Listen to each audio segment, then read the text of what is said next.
this is a difficult sort of demand to put into law, that any procurement in India, if it happens below MSP, needs to be considered a crime or an illegal act, because if it is put into law and if you go against law, it is an illegality.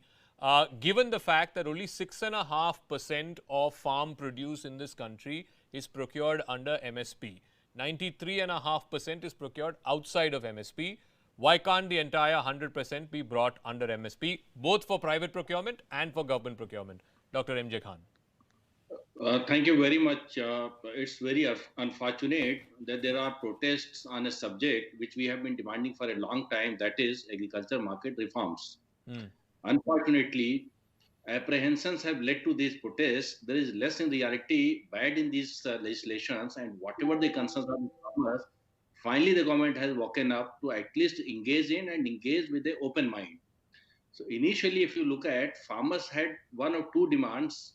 Now the demands are increasing, and finally the stand is being taken that the legislation or acts have to be repealed. Now the question arises, why the situation has arisen? Definitely there has been a communication gap leading to apprehensions and leading to agitations. Now coming to your question, there is a difficulty in terms of if market performs lower than the rates of MSP, which the reality is today, then no private sector will be buying on those rates and selling at lower rates. So that might lead to the distortions in the market. However, there can be an attempt in some commodities where the reserve price can be declared, what Pushpendra was saying, or the floor price.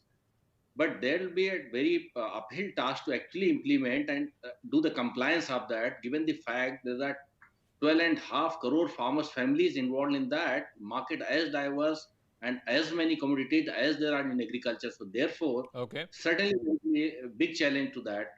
We hope that the farmers understand the benefits that these legislations promise in terms of the ecosystem that is created for more investment, for more partnerships, for more investment in infrastructure, for trade to open up, and benefits of that will actually go to all. Now, let me give two examples.